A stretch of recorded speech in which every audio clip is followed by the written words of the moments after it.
Josh, thank you so much for coming on to Startup Steroid today. I'm really excited. You have an event coming up tonight, so we're going to talk about that in a minute. But before we get into all of the specifics, introduce yourself. Tell us a little bit about your background. Hey guys, Josh Bois here from 2030 Ventures and Global Capital Network. We have an ecosystem to help investors and entrepreneurs connect and ultimately to fund deals that can potentially impact the world, but not every deal has to be impactful. That's kind of our goal, is to connect people. Fantastic. And I know you got started really early on in this game. You started basically when you were 15.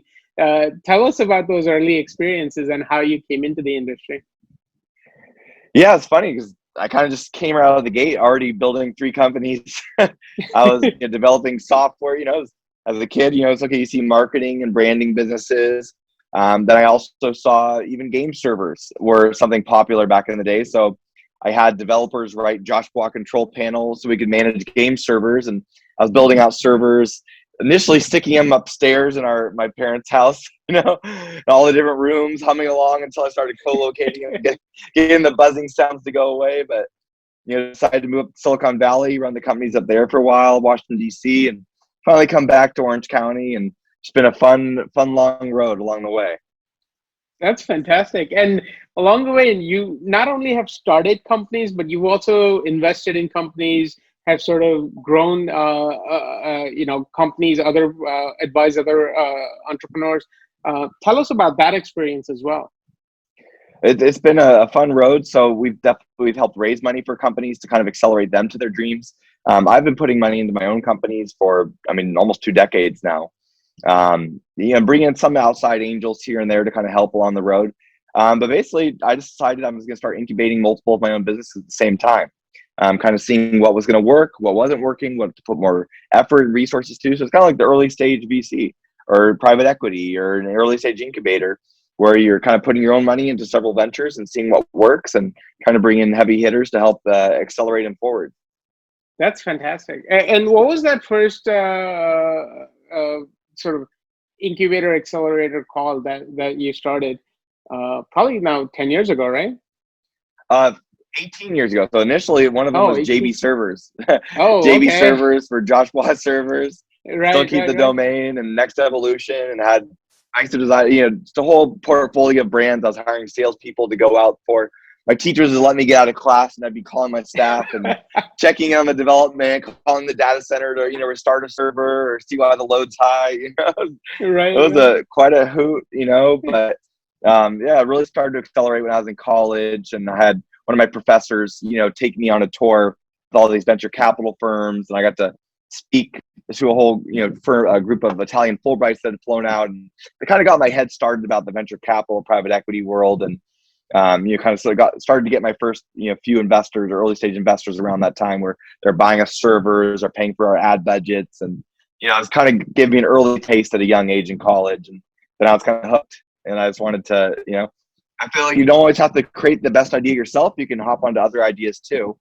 And I figured I might not create the best world-changing idea someone else already has with some energy or tech or SaaS platform. So let me do my own stuff and just make sure I'm helping others. And collectively, we can make a big value add together. Absolutely. So let's talk in more detail about sort of what's your sort of philosophy around, working with the founders, how do you figure out where you can add the most value? It almost seems cliche, but I really do look for cultural fits, just because you can tell pretty early on how you guys are going to get along together, what kind of person they are, because businesses change, they pivot. So I just want to make sure, you're something in bed, right, with people you really like, so if something needs to change or you're going to bring in another partner, you kind of know how they'll interact better. As much as the business model is important, I really look at, I'd say, the culture and the people. Because a lot of businesses where I end up creating multiple businesses with the same people, they turn into long-term partners. And I've had some long partnerships that didn't work out, so over time you kind of get jaded. And so I really look at the kind of the cultural fit and, the experience of the people behind it. Is this their first idea? Are they ambitious and motivated to, get past that?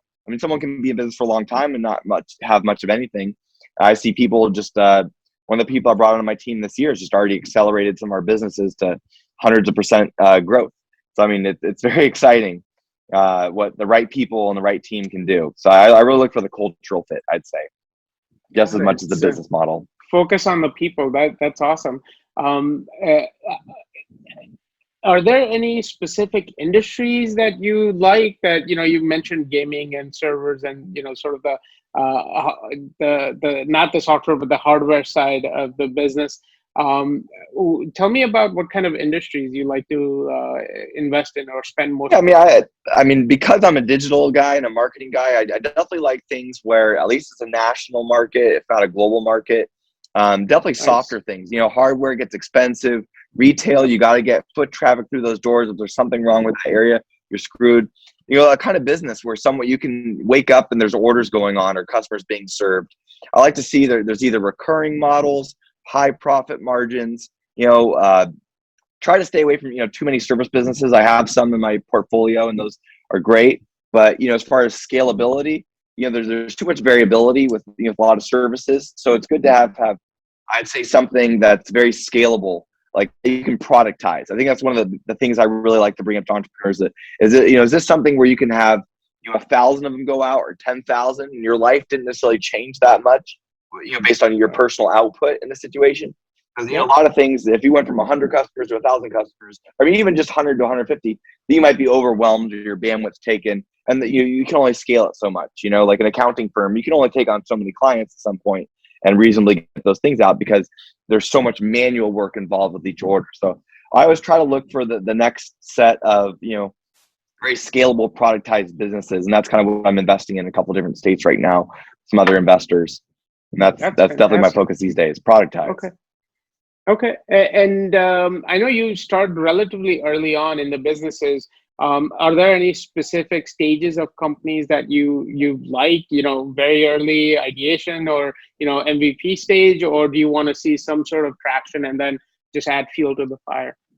Yeah, it depends. I mean, typically kind of what I like to go in for is to set myself up for success. So go into an opportunity where I already know, the partners and the distribution channels, like a company I'm setting up right now out of Utah, we already have major distribution channels. So day one, when we sign a licensing agreement with our manufacturer, even though it is a hardware play, we can stick these products in locations where I already know there's tens of thousands, millions of people a year going through these locations, major parks, even through Right. Vegas. We already have the relationships where they're going to roll us out to 10, 15, 20 locations overnight. So we don't need a huge, heavy marketing staff. We're franchising, so our customers will have to deal with their customers. Right. Manufacturers deal with the hardware. So we're kind of in this sweet spot where we know if we bring, heavy distribution channels, we can kind of offload it on someone else, kind of stand on a giant shoulder, if you will. So you're not rebuilding the wheel. That's probably actually one of the things I've done best throughout my whole career is make sure I'm not rebuilding the wheel, whether that's, web technology, open source you're using and designs or sales scripts or CRMs, pretty much anything's already, a lot of it's just already been done. Someone probably did it much better than you.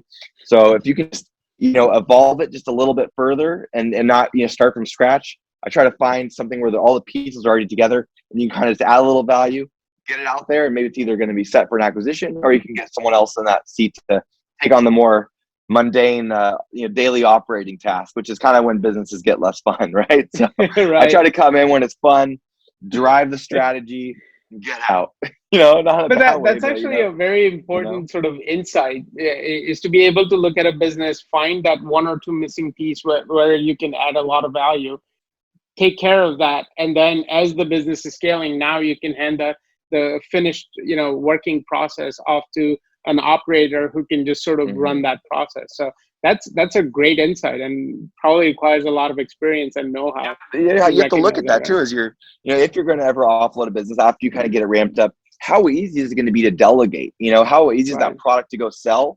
Does it need a lot of hand holding and every customer is so different? Or can it just be a few variables? You just don't want 20 variables that change between every customer, every project, and then you're just going to be running around with your head cut off.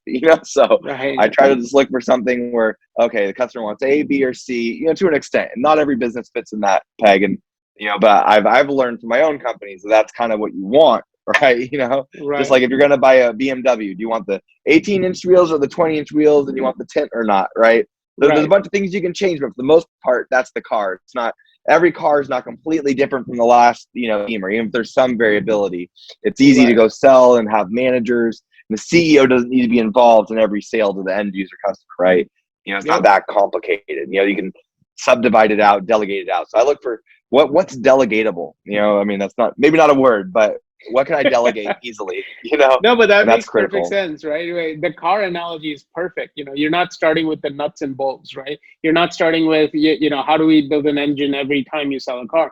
You're saying that this is the car, and then, we can Mhm. change these three things, and then off you go. So that makes that sales process a lot easier, and, obviously marketing and communicating those ideas to your customers a lot easier as well. I'm really excited, for example, about a fintech platform I'm building right now. Oh, okay. Um, and it's gonna. I'm setting up this business with other people. One of the guys is a family office who his family office put like 150, 70 million behind one of Elon Musk's SpaceX ventures. And they're moving to Texas to be by his side to keep funding it. And the business is simple compared to some of my other companies. It's if I set up a sales force to go push this into the market, in a very niche market too, so there's less competition, undercut pricing, is how many licenses, Right. how many licenses will include everything where our competitors, try to, nitpick on what features you want. Unlimited license, all features. How many do you want? Do you want the 25 and under license, or do you want unlimited, right? So Right. just very easy for me to go and get sales staff, hit the market, generate revenue, and keep a very lean and mean profile. So the businesses like that make sense to me, where you're not rebuilding the wheel every customer, like a service business, right? As much as I do Right. love some consulting and advisory businesses and keep those close to my heart, helping a lot of businesses, every business or startup has a different set of needs and documents, and you have to wrap around your head around it. It's not so easily delegatable, to maybe junior staff, right? Right. If they're paying for a senior advisor, they kind of need the senior advisor. It's not productizable to an extent. And there's certain, SOPs and standard operating procedures you can write to kind of standardize your service offering within different industries, but then it can also be bland and less value add, Right. depending on, how much you do that. So I try to look for, a high mix of standardization. That's awesome. Perfect. So this is actually such good advice for founders as well, because as they Mm-hmm. sort of hear this and think through, how they should be thinking about their startup, how they should be thinking about their Mm-hmm. business, and if you are creating something that is not replicable, or Yeah. duplicable, then you might be stuck in that 9 to 5, even though you have your own business, because you constantly have to add value. Whereas if you can productize your offering, then it's just copy and paste every time, and Mm-hmm. then you can really scale your business, and get the maximum value for your time. Mm-hmm. I Um, mean, you think about a lot of even a lot of people that they're building out these betas, and they're like, oh well, this corporate client wants us to do a beta, but then they have to shuffle their team around to figure out how right. they're going to do a beta with them, and then oh well, they want to do it, and that's we're working with companies doing that too, and it's tiring for them to have all these different setups, in different places, and even when they have a physical product, right, that they still have to adapt their portal and their licensing agreements to every client. It's just like oof, Right. you're putting your own money or your investors' money in there, and it's kind of slowing you down. So that's where I really like e-commerce. So even if you kind of have a product that's not that standardizable, if you can put it on e-commerce and let someone check themselves out, you're Yep. already kind of easing the process, the cutting off the invoices and the proposals, all those things that really slow a company down and cost a lot Right. of money. You got all these, yes men out there that yes, you have write a proposal, but someone has to pay for that time of the staff sitting there, especially wrapping their head around every unique scenario. So I try to get away Absolutely. from that more and more. That's fantastic. Okay. So we're going to come back to founders in a second, but I also want to make sure we touch on how you're supporting the investors, because I think that's a big part of what you're doing with GCN and building out that network. So tell us a little bit about that side of the business as well. So yeah, basically I decided to found a global capital network as an international investor network to essentially bring in all different kind of asset classes and forms of investors throughout the whole investing life cycle. So if I was to bring in a company, they might be able to talk to the seed stage entrepreneur or investors or the angels, right? Just like Yep. TIE here. But I also try to have, the family offices on the high end side, families that, have so much wealth, they need their own, company essentially to manage it in full-time in-house staff, where they can do a direct placement and put 10 or $20 million in your deal next day. If they really, really liked you, obviously you'd have to have some due diligence to back yourself up. But, a venture capital and private equity firm, they're great, but they might take months and months and months to decide what to invest in. It's not their own money. I try to bring in a little bit of everything. So investors come to us looking for opportunities to invest in. So that's why we're doing, this event tonight, so that investors can see some public companies, some private companies. They can meet other angel networks. They can meet family offices, multifamily offices. So really, we're trying to bring in all sorts of investors and entrepreneurs together, kind of give them a chance to connect. Whether that's major impact investor speaking that we have at the event, Walter Schindler from Transformation. He's on 50 million or 100 million impact deals, something intense. We have companies presenting real estate, for example, that have over $1 billion under management and did 200 million plus year real estate deals. So there's stuff for the big guys to sink their teeth into, but there's also kind of early stage startups where if they want to come and really advise and operate and kind of hold hands throughout the early stages of a company, they can. And that's where they can find, not likely necessarily the next Amazon or Facebook, those unicorns that are so rare, but maybe you'll find a company that could be 100 million in maybe a decade, right? That you're in the first 5 to 10 people with. Maybe it's the next Yahoo, not the next Google. It's tough to find the next Googles and those guys. That's they typically say for investors, you got to invest in 18 brands to see one of them be successful, right? So you kind of got to be open to new deals and deploying capital and being patient. Absolutely. In the angel space, it takes a lot longer than a VC where they're going to put in a few million and drive it to an exit in 2 years with insane force. But we're trying to bring in all types of investors and give them something to invest in. Absolutely. And I attended one of your events before the pandemic. This was about 1.5 years ago. And I remember it very clearly because I love that progression, being able to see a company at a seed stage. And as my background is in private equity. So you sort of have to work your way up. Mm-hmm. And, that seed stage company will become late seed, Series A, Series B. And then, after Series D or something, they'll probably get acquired by a private equity firm or for a manager who's looking to build a portfolio. So being able to see that that entire life cycle in one event, I think, is super rare. And kudos to you for actually being able to put that together and having all of those investors and companies in one space. So that's fantastic. Definitely. I appreciate that. And it's tough because I realize that it's not just one sector, just medical. We're relatively industry agnostic, so it kind of gives people a chance to, it's like they're going through their brokerage platform, okay, I want to invest in med tech, manufacturing, so we kind of say, here's some different private companies, public companies, different opportunities, different stages, see what you like. But that way there's maybe something for everyone. And it kind of gives us another chance to get a lot of people in the room and, keeps it exciting for us. Absolutely. And it's a good time, right?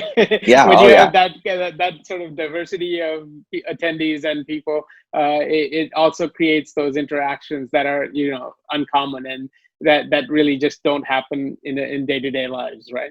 Exactly. Yeah, I really do try to make it more fun. That's why we have a red carpet and a press wall. And we have the TIE logo on it, among others, family offices. So people can do interviews at the event. We have, some music playing and networking time, presentation time. So it's not just, 5 guys in a boardroom, in black suits. So, we try to make it more fun and booths. I try to bring in companies that might have, experiential offering, right? Where they can let the investors, I had the LA Rams come once to show our investors like virtual reality tours of their latest, box, private investor, suites, at the stadium. So they can, look around, so they can, talk about companies and meet other people. So I typically tell investors, not only will you see some things you might be able to invest in, but there'll be other investors you can meet that might help, de-risk some of your current investments and kind of add some extra money where maybe you didn't want to keep putting it in, or that maybe they're more strategic than you for that. So it's just, kind of trying to do our best here to combine people correctly. And sometimes we do more focused one-off, one company and just investors coming throughout the day to meet them. But it's a lot of fun and we're very excited for tonight. Absolutely. And so if there are any investors out there that are listening, click on the description. We'll have all of the information, everything linked below.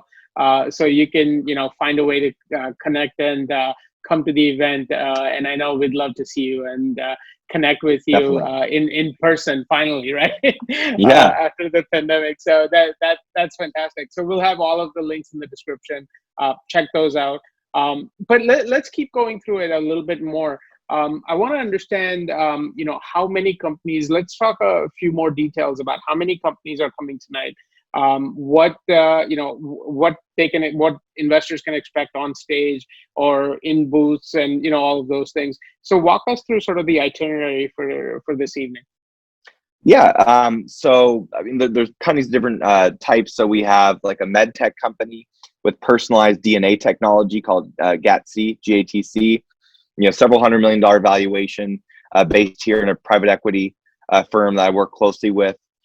So they can, scan your entire genome to recommend, what type of medication you take for diabetes or for cancer treatment, or for even in the cannabis sector. What might be beneficial for your body or not be good.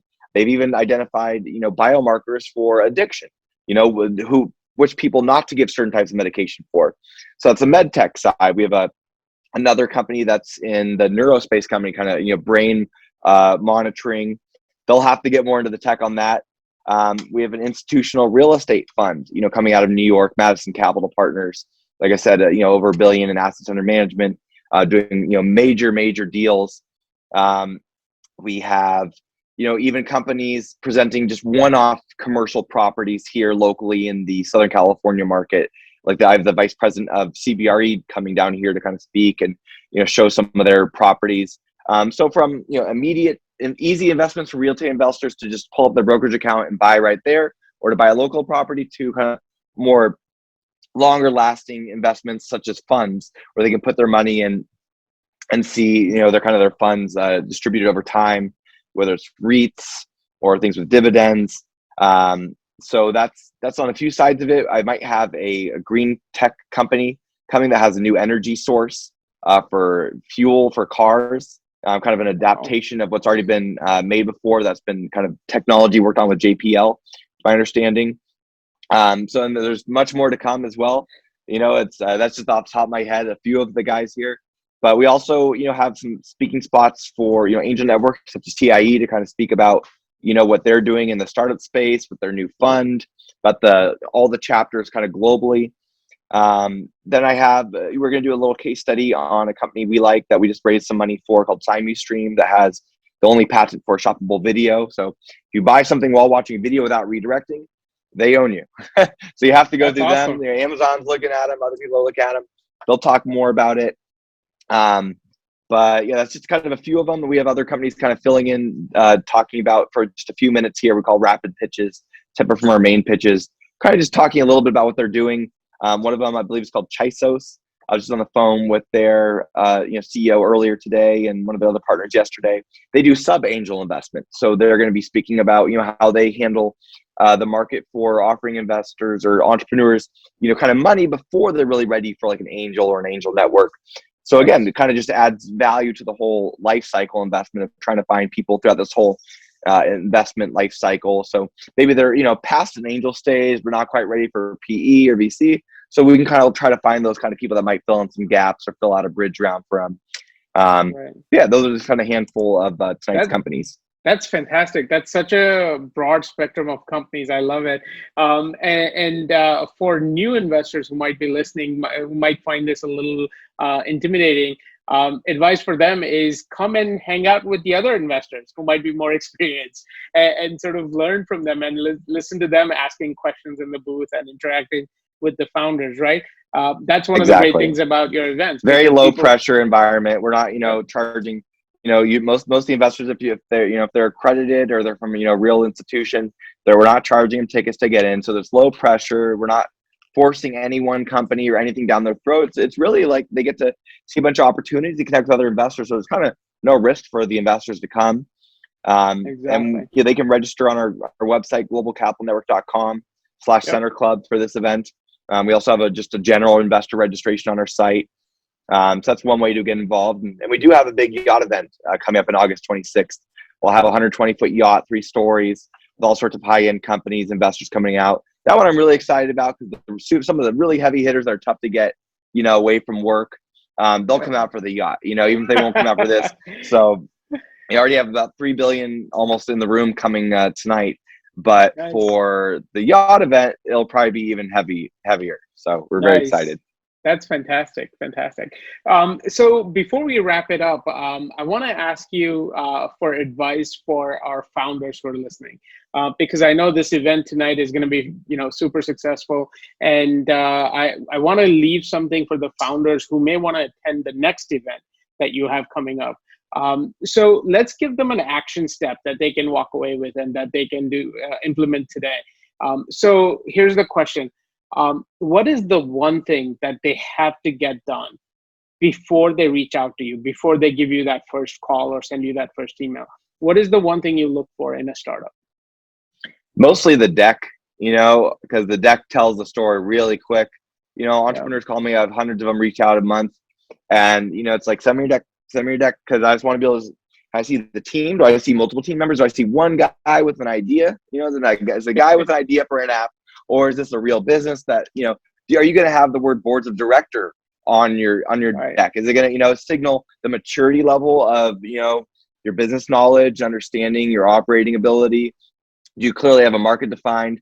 What kind of effort went into and budget went into the deck? And does it look beautiful? Is it easy to understand?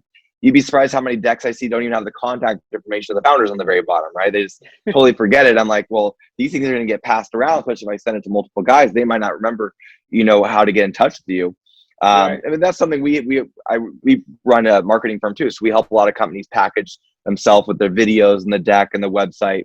Not trying to sell you guys, just saying that's something we offer, but Right. partially because before, a lot of times we'll see, companies, they're just not even ready for us to put in front of investors. Like we're not even proud of it yet, until there's something to show. So the website helps, but at least the deck, which is really just a PowerPoint, guys, 7 to maybe 15 slides, maybe more than 7 if you really want to explain it. Don't also make it 50 where it's impossible to get through it or understand, too convoluted what you do, but it just makes it easy to see, who you are, who your team is. You see the product or a screenshot if it's going to be a SaaS platform or something, who your partners are. Do we see some logos of Intel on there, or do we see, a local flower shop, that's trying to be your first customer with a small budget, which is fine depending on what type of product it is. But it tells a story really quick. You can try to explain to me all you want over the phone what you're trying to do, but anyone I send you to, well, send me something on it, right? Yep. Forward. I was gonna hit the forward button and send that PDF deck over, and they see, okay, I get it. So you can talk forever, but you just need to see something black and white. And the executive summary is just a little too weak sometimes. So I'd say work on your deck. Okay, beautiful. I think that's fantastic advice, and something that founders can do literally today. Open up PowerPoint, start working on the deck, and then put some money into it. Maybe hire a graphic designer to clean up the design. Write the content, in a very clear, concise way, so it's easy to understand. I think that's fantastic advice for founders, and something they can really start to get done today. Definitely. So I really appreciate that. Josh, once again, thank you so much for coming on today. Thank I you really for having appreciate me. your time.